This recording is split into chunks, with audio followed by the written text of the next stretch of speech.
They say the most dangerous things in life don't come charging at you like a storm. They tiptoe in, quietly. They wear the face of comfort, of care, of normal.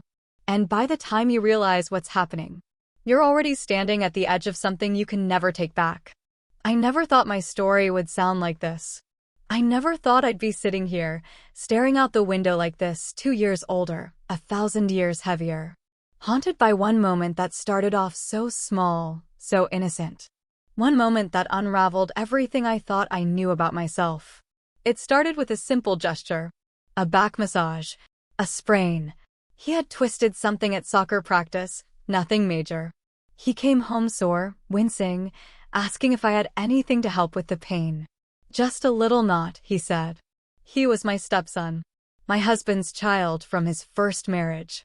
I had been in his life since he was 11. And now, he was 18, practically grown. Taller than me. Stronger than me. But still my boy. Still family. So when he asked, of course I said yes. Of course I got the lotion. Of course I offered to help. Because that's what you do for someone you care about, right? That's what I told myself. What I didn't tell myself, not at first, was how long it had been since anyone had touched me. Since anyone had looked at me the way he did when I walked into the room. Since anyone had made me feel seen. My husband. He'd been cold for years. Distant. Present in body but never in spirit. Always working. Always tired. Always somewhere else, even when he was sitting right beside me. And so I started carrying my loneliness like a quiet weight. I cooked. I cleaned. I smiled when I needed to. And I told myself, this is just what marriage becomes after a while. Be grateful. But that day, that moment, when I sat on the edge of the couch and he turned his back to me, when I laid my hands on his shoulders and felt his warmth, something shifted. Not all at once. Not loudly. Not even clearly. It was like the softest click of a lock turning. Like something long buried inside of me blinked awake. And still, I told myself it was nothing. Just a massage. He had a sprained back. That's all it was. At first. But then he turned his head, just slightly, looked over his shoulder at me, and said something that made my breath catch. His voice was so soft, I almost missed it. He said, I wish you were mine. I froze. Every part of me just stopped. The room didn't move. The clock didn't tick. Even the air in my lungs held still. I didn't know what to say. I didn't even know what I had heard. Was he joking? Was I imagining things? Or had something sacred just cracked beneath us? And in that split second, I realized this wasn't about a sore back. It never had been. It was about two people, starving in silence, reaching for something they weren't supposed to touch. And you know what scares me the most? It wasn't how wrong it was. It was how good it felt to be wanted, to be noticed, to be chosen. If you think you know how this story ends, trust me, you don't. Because I didn't even know who I was anymore after that night. But I'm going to tell you everything. Not because I'm proud of it, but because sometimes the truth needs a voice, especially the kind no one else wants to speak out loud. So stay with me. Because what happened after that moment will change the way you look at love, at family, and at yourself. And if you're still here, still listening, thank you. It means you understand that not every story is clean or easy. Some are messy. Some are painful. Some are just real. Subscribe to Heartfelt Tales Unfold. These are the stories no one dares to tell, but everyone needs to hear. And believe me, you won't want to miss what comes next. I think the worst kind of loneliness is the kind that lives right inside your home. You go through the motions, wake up, make breakfast, clean the kitchen, do laundry, smile when someone walks in the room. Smile again when they walk right past you without a second glance. You start wondering if maybe this is just what marriage turns into. If this kind of emptiness is normal. I've been married for 12 years. And I can tell you, the silence didn't show up all at once. It crept in slowly. First, he stopped kissing me goodbye. Then he stopped asking how my day was. Eventually, he just stopped seeing me altogether. He was always working. Always tired. Always somewhere else. Physically, he was there. But emotionally, I was living with a stranger. A stranger who once held my hand under candlelight. A stranger who once made me laugh until I cried. I used to wonder if I was asking for too much. If wanting to be held, or complimented, or even looked at was selfish. So I stopped asking. Stopped needing. At least, that's what I told myself. But even silence echoes when it's loud enough. And in that silence, someone else was paying attention. Ethan. He's my husband's son from his first marriage. I met him when he was 11. Back then, he was just a lanky, shy kid with big eyes and a soft heart. We bonded quickly. Maybe because I always made time for him. Maybe because I saw a part of myself in him, quiet, thoughtful, always watching from the sidelines. As the years passed, he grew taller, stronger. His voice deepened. He filled out into his frame. But what never changed was the way he saw me. He noticed things. The way I tucked my hair behind my ear when I was nervous. The way my eyes lingered too long on the dinner table, waiting for someone to ask how I was. He noticed when I changed my hair. He noticed when my smile didn't quite reach my eyes. He even noticed the night I cried over the sink, quietly, thinking everyone was asleep. And that's the thing, he never said anything in those moments. He just saw me. And when you've been invisible for long enough, being seen feels like oxygen. After his injury, just a small sprain from soccer, he started staying home more. The doctor told him to rest, and I made it my mission to take care of him. Not just because I felt responsible, but because, truthfully, I was grateful to have someone in the house who actually acknowledged me. We'd talk in the kitchen while I chopped vegetables, or sit in the living room watching old movies. At first, it felt harmless, comforting, familiar. But then there were little things. Like how he'd linger in the doorway a second too long. How his eyes would flicker to mine when he thought I wasn't looking. Or how he'd sit just a little closer on the couch than he used to. One evening, I was setting the table, and he walked in with a small potted plant. "Thought you'd like this," he said. "Figured the kitchen could use something alive." I smiled. Because no one had brought me flowers, real or fake, in years. My husband didn't even remember our anniversary last year. And here was Ethan, thinking of me. That night, after dinner, my husband went straight to bed, as usual. Ethan stayed behind to help me with the dishes. And while we stood side by side, washing and drying, he said quietly, "I like when it's just us." It hit me in a strange way. Not inappropriate. Not yet. But intimate. Too intimate. I looked at him. His face was unreadable. He wasn't smirking. He wasn't trying to flirt. He just meant it. And I realized I liked it too. Not because I was trying to replace anything, but because, for the first time in a long time, I felt like I mattered. Like I wasn't just a background character in my own home. Our house is beautiful. White walls. Big windows. A quiet neighborhood where you can hear the birds in the morning. From the outside, everything looks perfect. But inside, it's cold. Not the kind of cold you feel in your bones, the kind you feel in your heart. I filled the rooms with candles. I kept the shelves dusted. I made every meal with care. But no one noticed. Except him. Ethan would lean in while I cooked and say, "That smells amazing." Or he'd compliment my dress when no one else did. Not in a flirty way, just in a way that reminded me I was still a woman. Still someone worth seeing. I didn't know how badly I needed that, until it started happening. It was never about lust. Not at first. It was about connection. About being acknowledged. About two people, both neglected in their own way, orbiting the same quiet ache. And maybe that's what made it so dangerous. Because when you're starving, even crumbs can taste like a feast. Looking back, the signs were there. But I ignored them. Or maybe I didn't want to admit what they meant.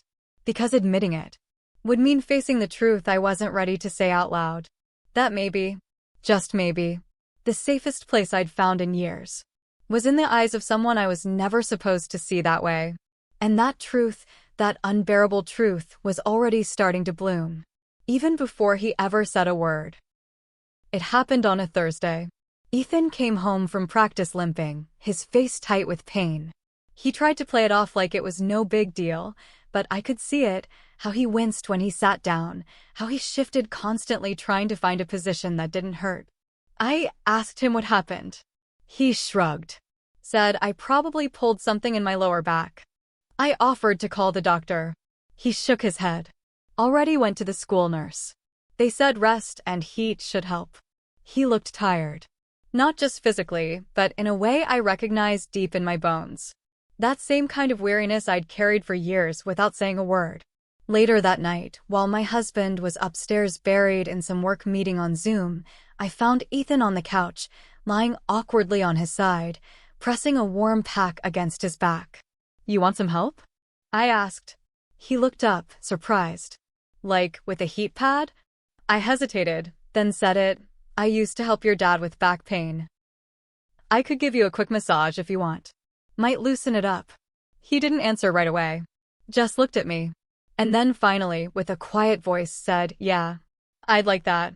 I didn't think twice. I grabbed some lotion from the bathroom. Something unscented. Basic. Nothing fancy. I didn't dress differently. I didn't act differently. I was just me. He lay face down on the couch, shirt lifted just enough to expose the top of his back. The room was quiet. The kind of quiet where you can hear your own thoughts too clearly. I sat beside him and placed my hands gently on his skin. Warm. Tense. He tensed slightly at first, but then I felt him exhale. "It's okay," I said softly. "Just tell me if it hurts." He nodded. And for a moment, it was nothing more than what it was supposed to be: comfort. Simple. Safe. But then, he flinched. Not dramatically. Just a quick shift, a sharp breath. His shirt rose higher, just a bit. And for a split second, my hand brushed over bare skin.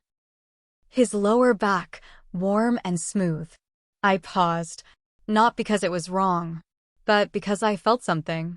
Not between us, no. Inside me. It was like touching something that wasn't supposed to stir, but did. I pulled my hand back slightly. "Too much pressure?" I asked, trying to keep my voice steady. "No," he said. Then quieter. "You're the only one who makes me feel cared for." My hands stopped moving. I looked at the back of his head. At his messy hair. At the way he didn't move or take it back. And I just sat there for a moment. Heart thudding. Mind racing. I wanted to believe it was just a casual comment. A throwaway sentence. But it wasn't. It was the way he said it. Like he was starving for affection. Like I was. It hit me like a mirror, his loneliness reflecting my own right back at me. And I didn't know what to do with that. I told myself to finish the massage. To focus. To breathe. So I reached for the lotion again, trying to steady my shaking fingers. I walked over to the counter where I'd left the bottle. And when I turned around, I caught him. Looking at me. Not just glancing. Not just watching. Looking. Like he was seeing something he wasn't supposed to. Like he wasn't just seeing me as his stepmother anymore. I held the bottle tight in my hand. Tighter than I needed to. I didn't say anything.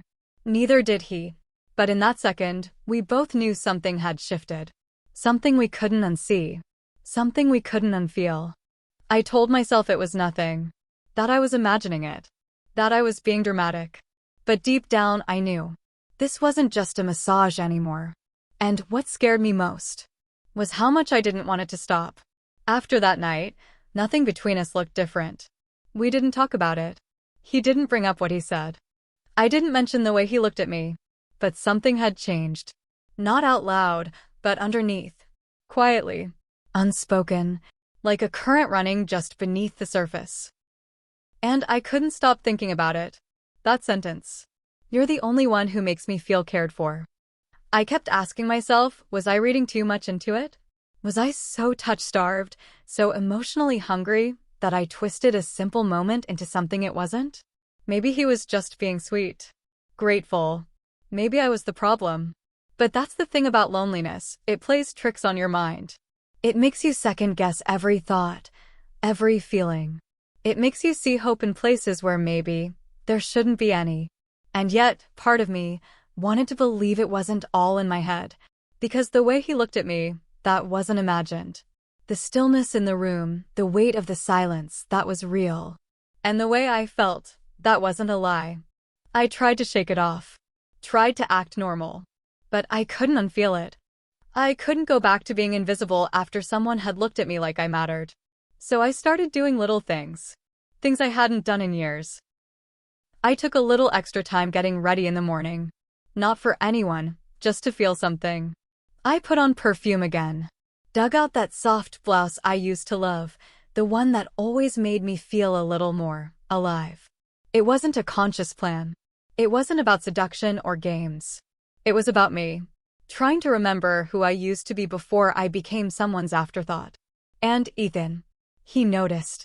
He'd smile when I walked into the room. He'd pause mid-conversation and say, "You look nice today."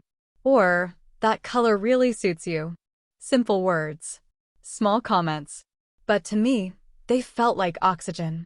My husband hadn't complimented me in years. Not once.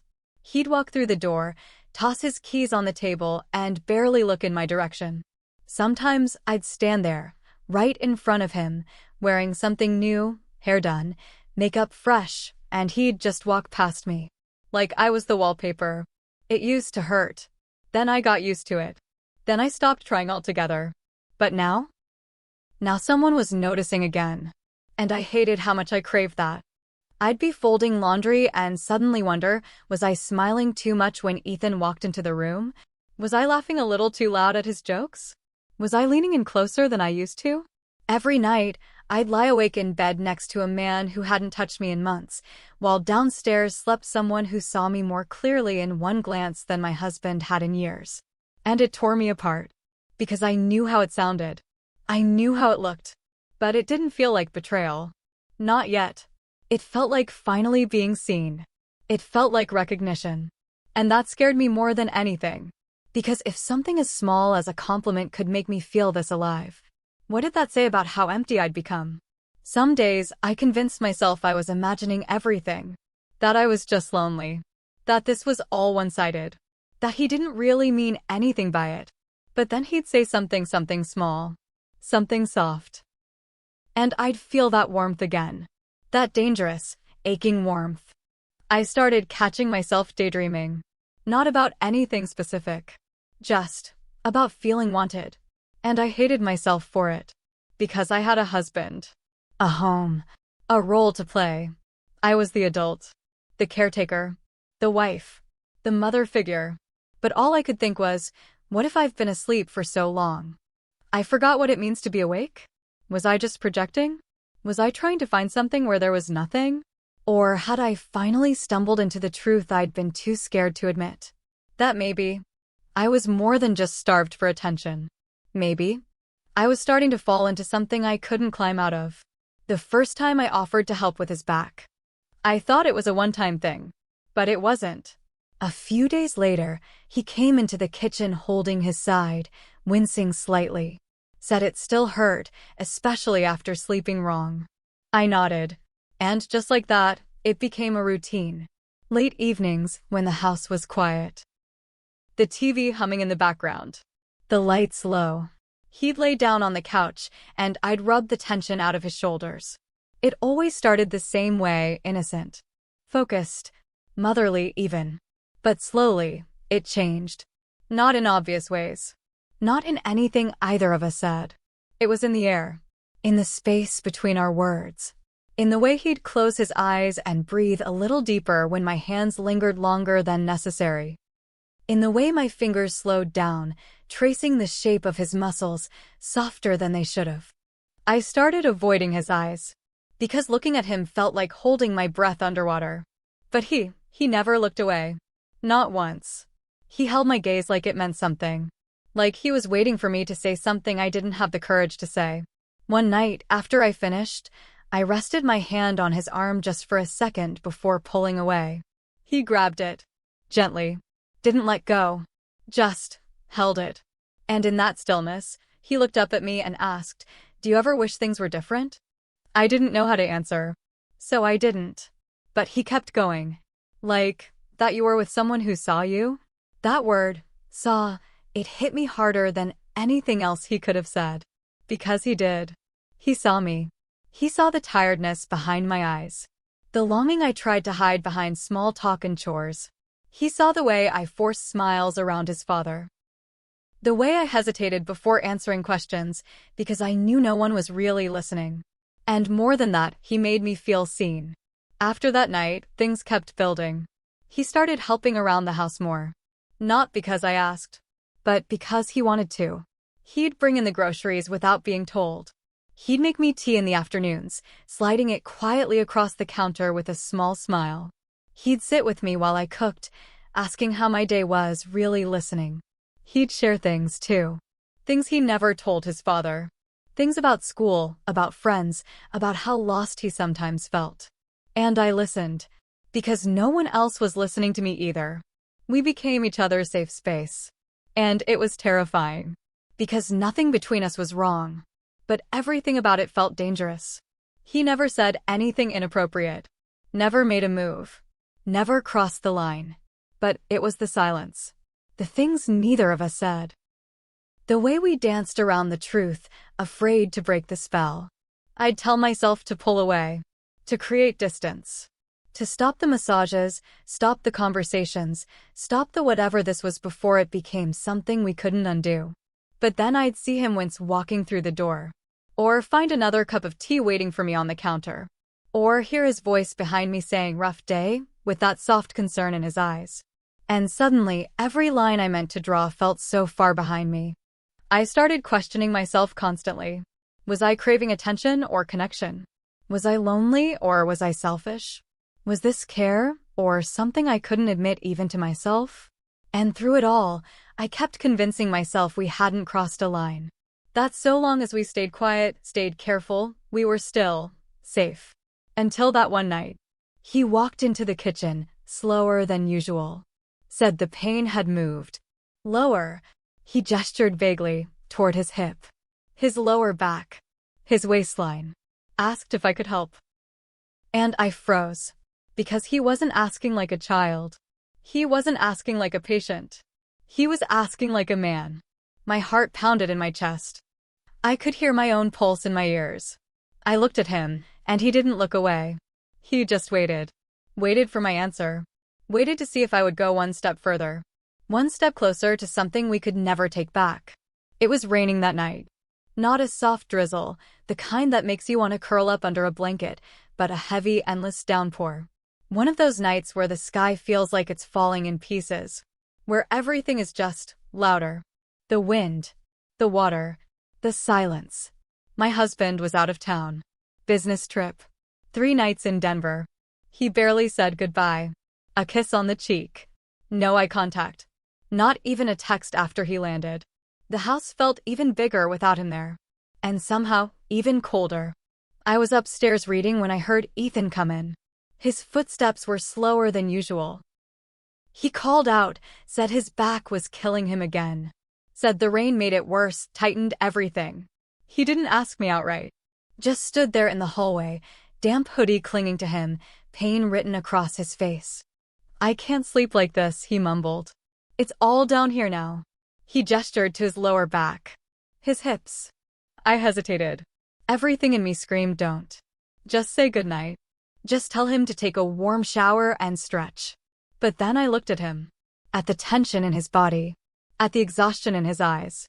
And something inside me softened. Or maybe it broke. I still don't know which. "Okay," I said quietly. "Just for a little bit." He followed me into the living room. I grabbed the lotion without thinking. Like muscle memory. Routine. But nothing about this felt routine. He laid down on his stomach, his shirt already off. The only sound in the room was the ticking of the clock and the rain slamming against the windows. I sat beside him, hands trembling slightly. I told myself it was just another massage. That I was helping. That it didn't mean anything. But the second my hands touched his skin, I knew I was lying to myself. He was warm. So warm. His muscles were tight, strained. I worked slowly, gently, focusing on the movement, avoiding everything else. He didn't speak. Just breathed. Deep, slow breaths. And then, he placed his hand on mine. It wasn't sudden. It wasn't forceful. It was quiet. Like a question. I froze. Every thought in my head shut off. Every part of me stilled. I should have pulled away. I wanted to pull away. But I didn't. I just stayed there. Hands still resting against his skin. His hand resting on mine. We sat like that for what felt like forever. Not moving. Not speaking. Just feeling. And then, he turned. Slowly. Carefully. Until he was lying on his side, facing me. His eyes met mine. Raw. Unshielded. Why do we have to pretend? He asked. His voice wasn't angry. It wasn't seductive. It was sad. Honest. I opened my mouth. But no sound came out at first. He waited. Because I finally whispered, "It's wrong." He nodded. But he didn't move away. Didn't break eye contact.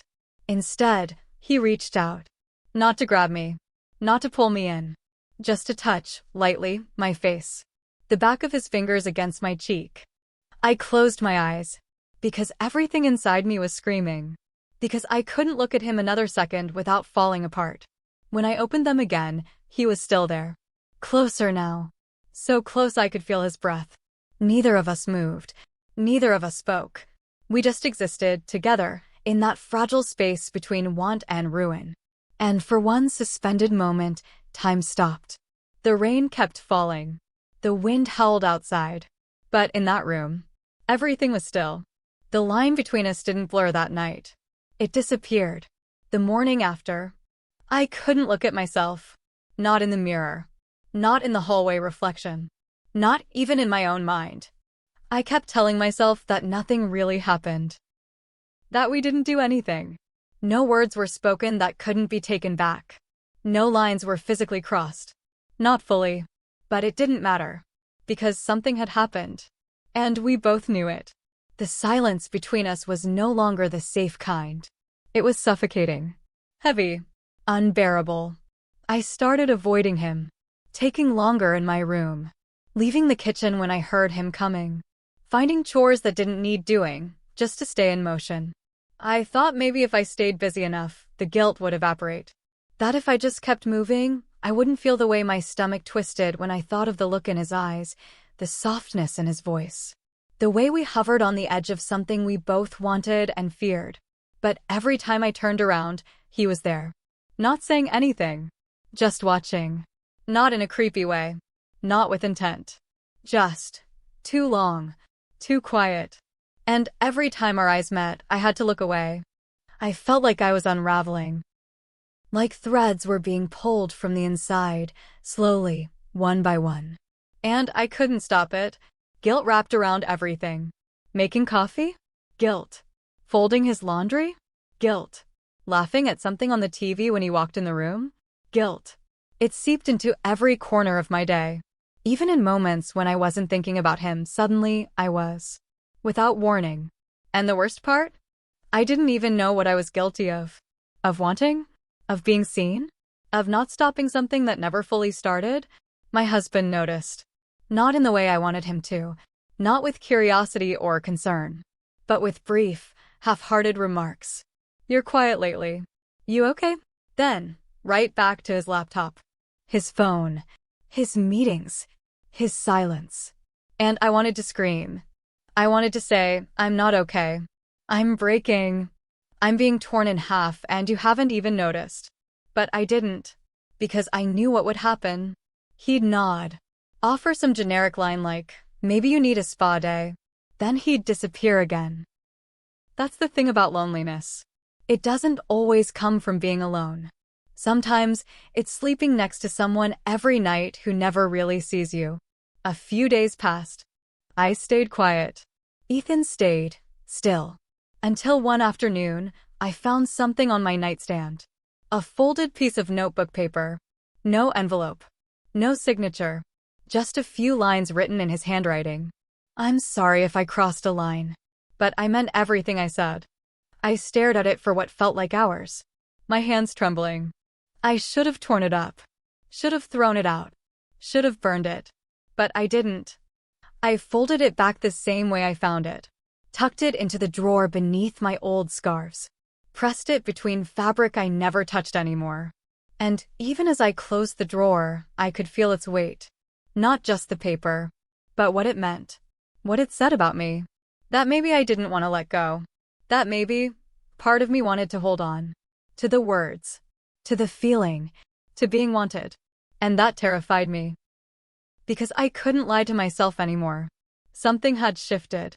And no matter how hard I tried, I couldn't shift it back. I've always thought of myself as a strong woman. The kind who keeps things together. The kind who doesn't fall apart. The kind who knows right from wrong and chooses right even when no one's watching. But now, I'm not so sure. Because I've learned something: loneliness isn't loud. It doesn't scream. It doesn't beg. It waits. Quietly. Patiently. And it settles into your bones until you forget what it felt like to be warm. I used to believe I was above all this. That I could survive on empty kisses and hollow conversations. That I didn't need affection or attention to feel whole. But I was wrong. Because when no one touches your heart for years, even a whisper can feel like thunder. And Ethan, he didn't scream. He didn't push. He whispered. He looked at me the way no one had in years. He noticed the little things. He listened when I spoke. He asked how I was. Really asked. And maybe that's what broke me. Not the moment his hand touched mine. Not the note. Not even that night on the couch. But the slow, steady way he made me feel like a person again. And now I keep asking myself, did I lead him on? Did I cross a line with my silence? With my soft smiles? With my need? Was I just using him to feel something? Or did I really believe it was harmless right up until it wasn't? I want to believe I never meant for any of it to happen. That I was caught off guard. That I was fragile and tired and lonely, and that excuses the parts of me I don't want to look at. But the truth is, maybe I didn't stop it because I didn't want to. Maybe I held on to the attention. The warmth. The feeling of being chosen. And now I'm living with the weight of it all. The fear of what could have happened. The guilt of what almost did. I keep thinking about how close we came to something irreversible. How one more second, one more word, could have changed everything. And I wonder if he had leaned in that night. If I hadn't whispered, "It's wrong," would I have stopped him? Would I have pulled away?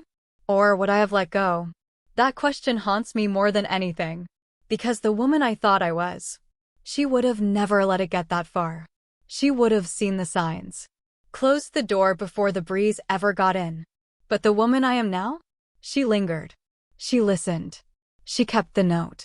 And maybe that's the hardest part of all, realizing that even if you don't act on something, even if you never say it out loud, the feelings can still live in you.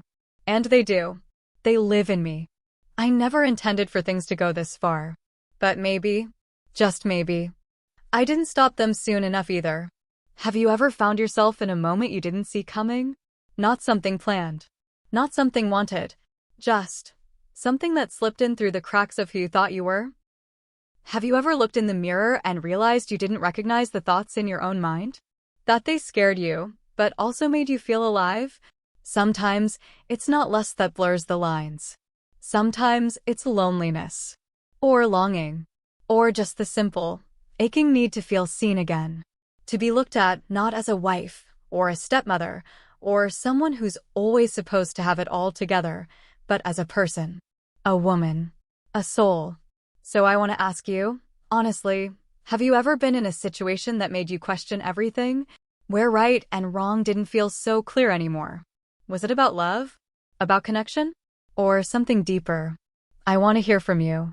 Because stories like mine, they live in silence. In shame.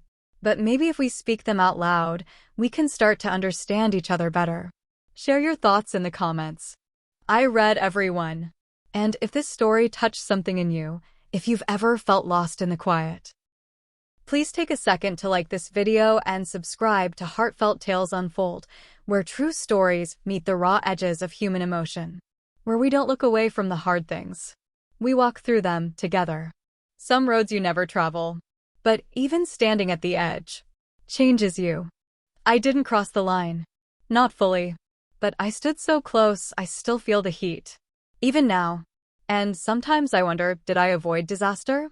Or did I miss something that would have destroyed me but also made me feel alive. This isn't a story about betrayal. It's not even about desire.